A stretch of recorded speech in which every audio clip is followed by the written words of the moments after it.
Ser Podcast.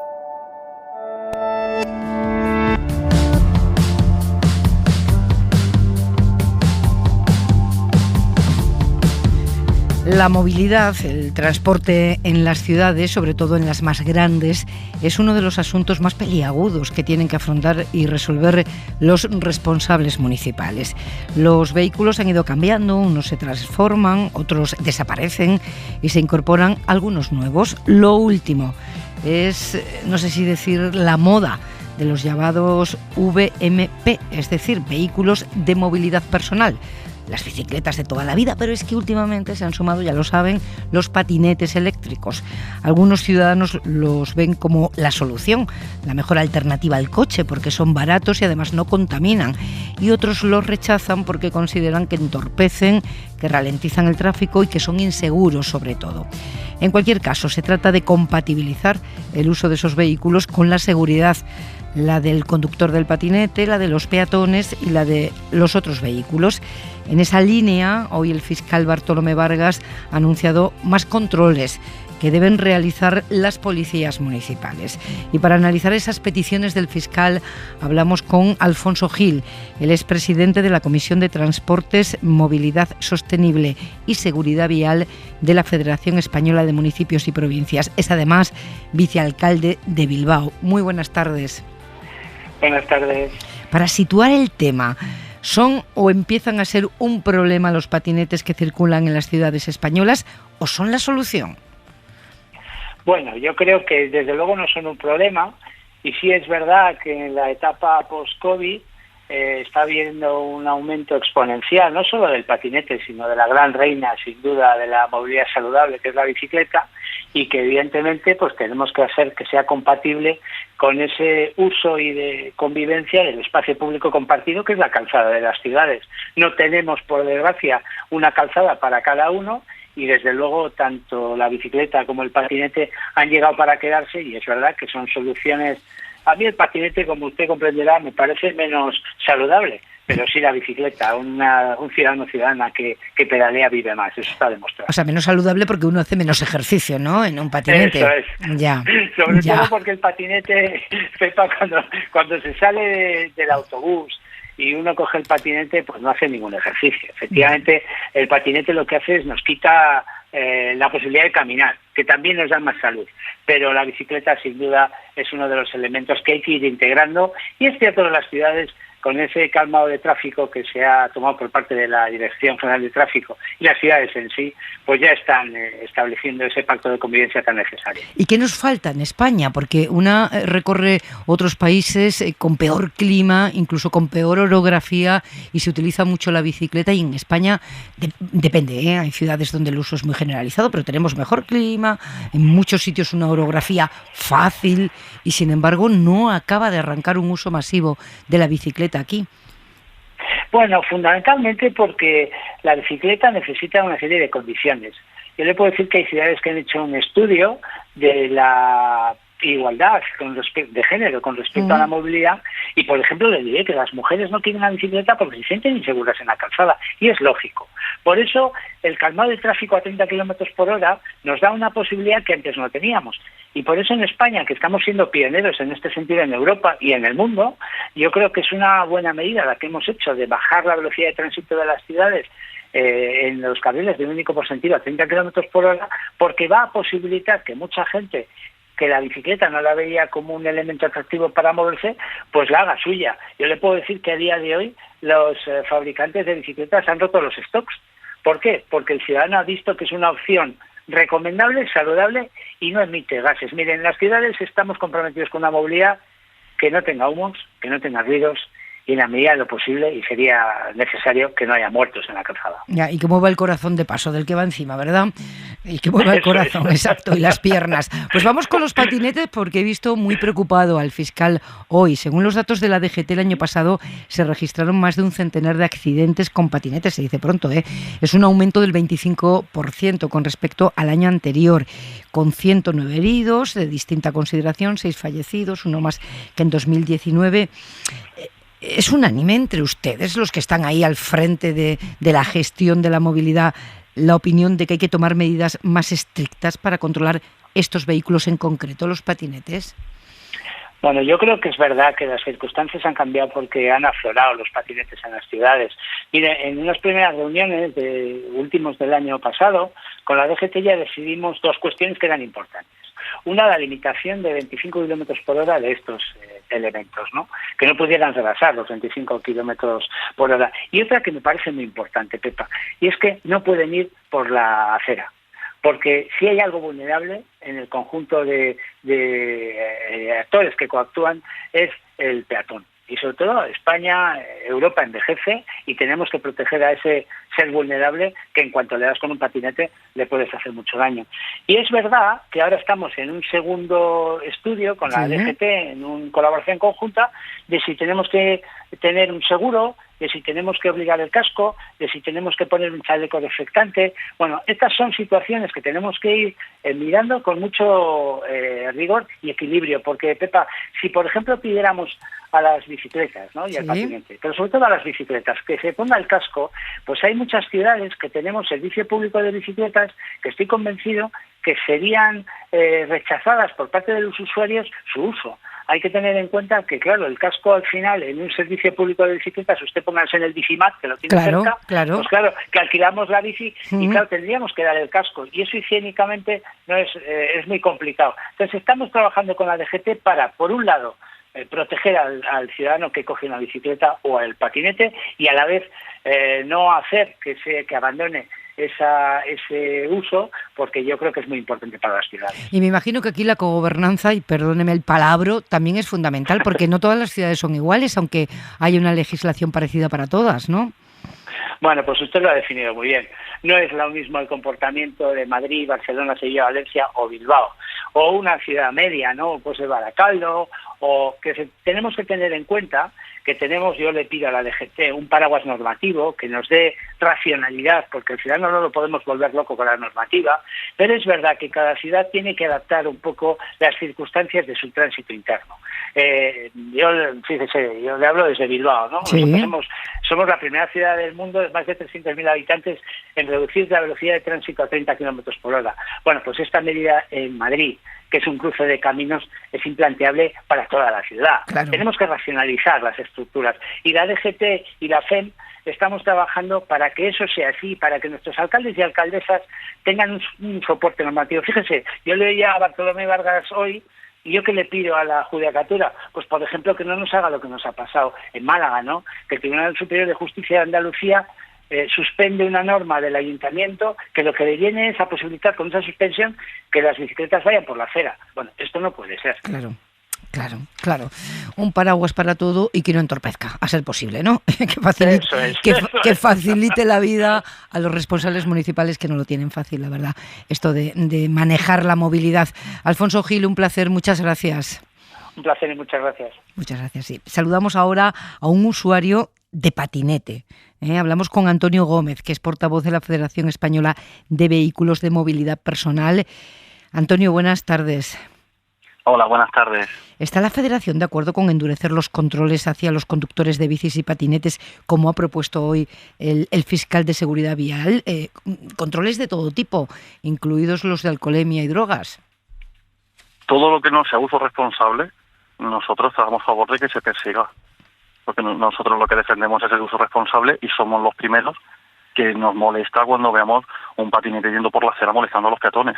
Ya. Nosotros apostamos por este medio como una solución sostenible de movilidad y el uso irresponsable perjudica precisamente que esta solución se pueda llevar a cabo con éxito. ¿Y hay mucho irresponsable?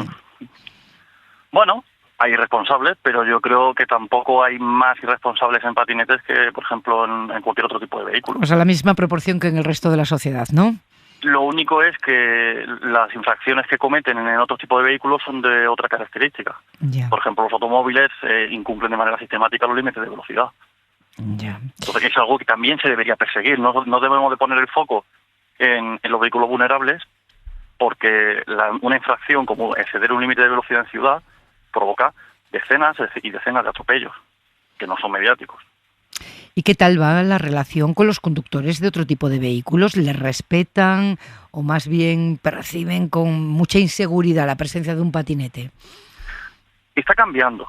Cada vez se van acostumbrando más a normalizar que un patinete vaya circulando por la calzada como cualquier otro vehículo. Si bien es cierto que siempre hay algún conductor que no quiere respetar, por ejemplo, el límite de 30 por hora en la ciudad, que quiere ir más rápido, que un patinete yendo a 25 le estorba y entonces empieza a acosarle para que se aparte y el poder pasar.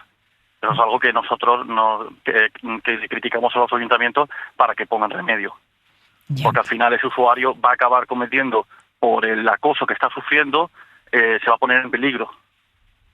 Claramente, al tratarse de un vehículo nuevo que todavía se está estudiando cómo regularlo, cómo convivir con el resto de vehículos en una ciudad, me imagino que habrá normativas muy variadas, ¿no? Que muchas veces el propio conductor del patinete no sabe qué normativa rige en la calle por la que va. Es que, claro, si permitimos un vehículo que, por definición, es un vehículo portable, es un vehículo que cabe en un maletero, es un vehículo que lo puede llevar en el transporte público, es un vehículo que te llevas de vacaciones, que se traen los turistas a España. No ponemos una normativa homogénea, al menos en la mayor parte de la misma. Lo que ocurre es que los usuarios, cuando cambian de ciudad, no saben qué normativa se tienen que acoger. Ya. No estamos hablando de situaciones tan inverosímiles como que en una ciudad podéis ir por carriles bici, en la otra no podéis ir, en la otra podéis ir, pero si son aceras bici no, pero carriles bici sí. Y es tremendamente complejo. Pero fíjate, Antonio, hablábamos hace unos minutos con Alfonso Gil, que es vicealcalde de Bilbao y el responsable de la Comisión de Movilidad de la Federación Española de Municipios y Provincias, y nos decía algo muy sensato también.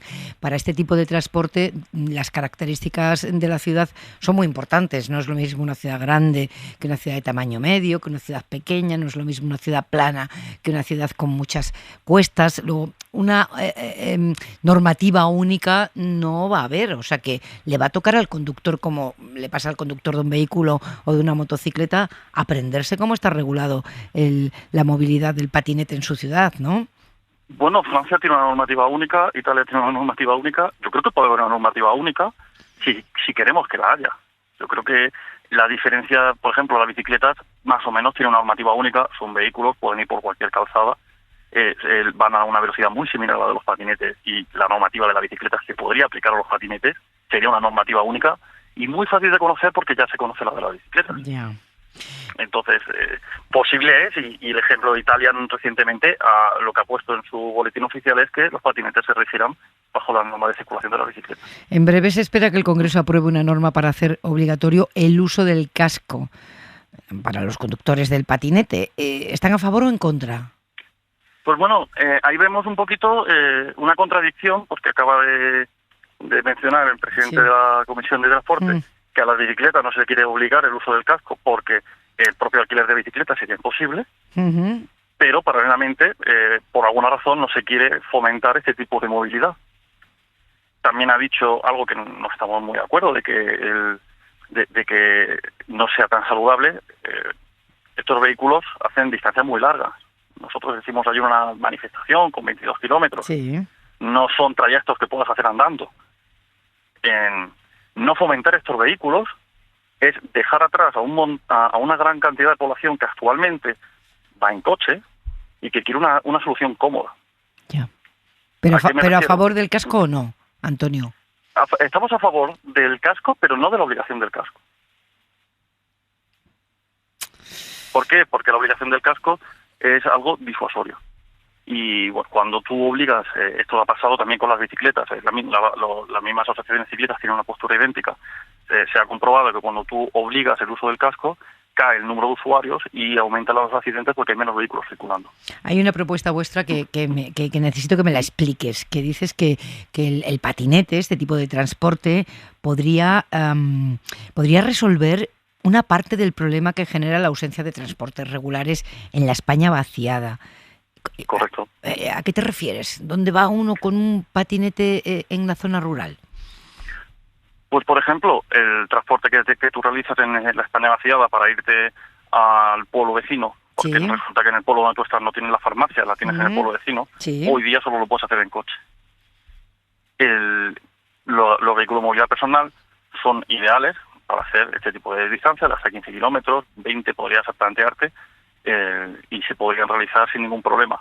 Pero necesitamos que se replantee la prohibición que hay actualmente de prohibir todo uso interurbano que hay ahora mismo. Antonio, te agradezco mucho que me hayas aclarado tantas cosas esta noche. Vamos a preguntarle ahora mismo, te invito a que sigas escuchando la radio, por esto último, a la persona adecuada. Muchas gracias, un abrazo. Gracias. Hasta luego, adiós. Pues para saber por qué la Dirección General de Tráfico da el no por respuesta a los patinetes para que circulen por vías no urbanas, que es de lo que hablábamos con Antonio ahora, tenemos a Jorge Ordás, que es subdirector de Movilidad y Tecnología de la DGT. Señor Ordás, muy buenas tardes. Hola, buenas tardes, ¿qué tal? ¿Por qué la DGT no quiere, no está dispuesta a permitir que los patinetes circulen por vías interurbanas?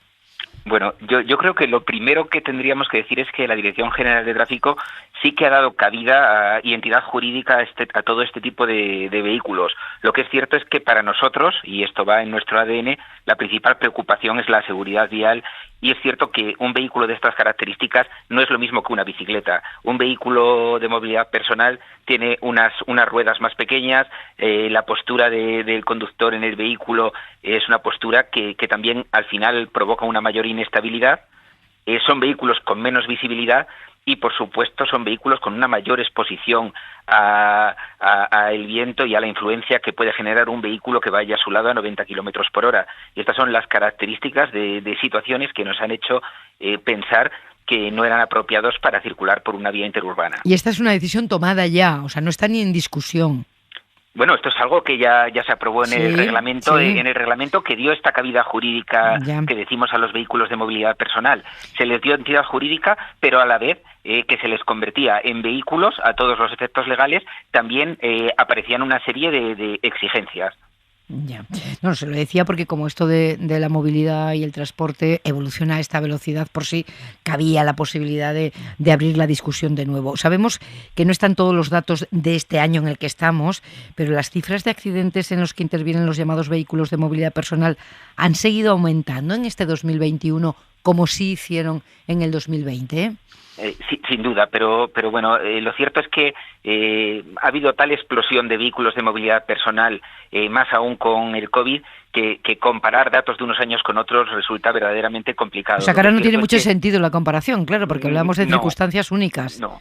Claro, o sea, la realidad que tenemos ahora es verdad que han proliferado muchísimo, han proliferado en España por encima de cualquier país de la Unión Europea. Esto es una realidad que tenemos en nuestras ciudades y que todos vivimos con ella y cada vez más tendremos datos de las ciudades, tendremos datos de lo que sucede y a partir de ahí habrá que ir tomando más decisiones. Y a la Dirección General de Tráfico lo que nos preocupa, porque es una parte del Real Decreto que todavía no está desarrollada, es asegurarnos de que estos vehículos de movilidad personal tengan sobre todo seguridad, vamos, que el conductor sepa la velocidad que va, que tenga un freno que tenga unas características determinadas, que sea capaz de frenar en un poco espacio, que no tenga vértices para que se aminore pues lo que puede suceder en caso de impacto, que sean muy visibles, que lleven luces, que lleven catadióptricos, que los conductores de estos vehículos vayan equipados también con un chaleco, sobre todo para hacerse ver, porque lo que sí que desgraciadamente hemos visto es que en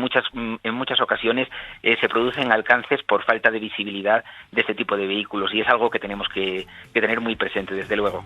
Jorge Ordás, muchas gracias por estar en Hora 25 esta tarde-noche. Muchísimas gracias, adiós. Adiós.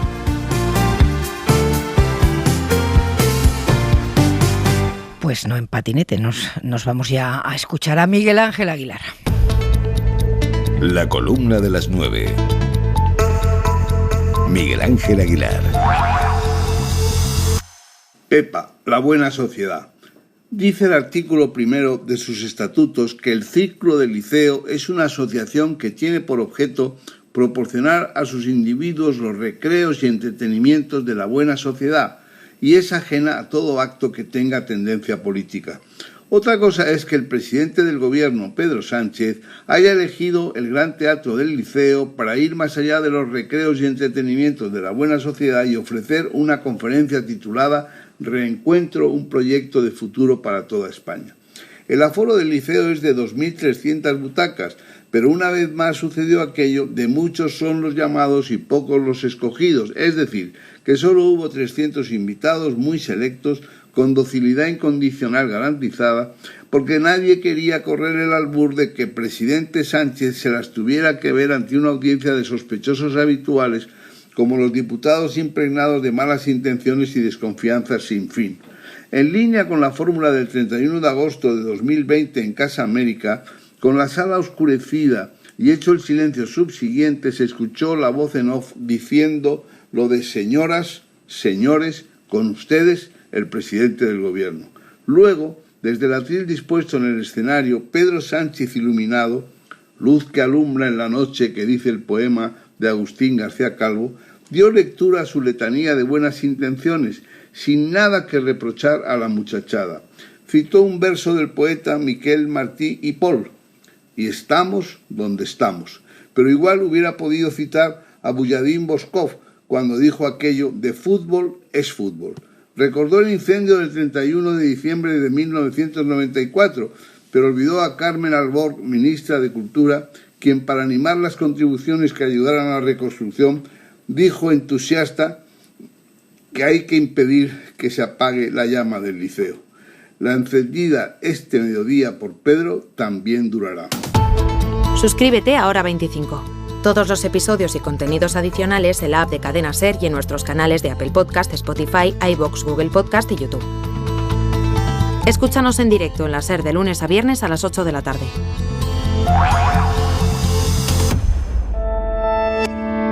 Cadena SER.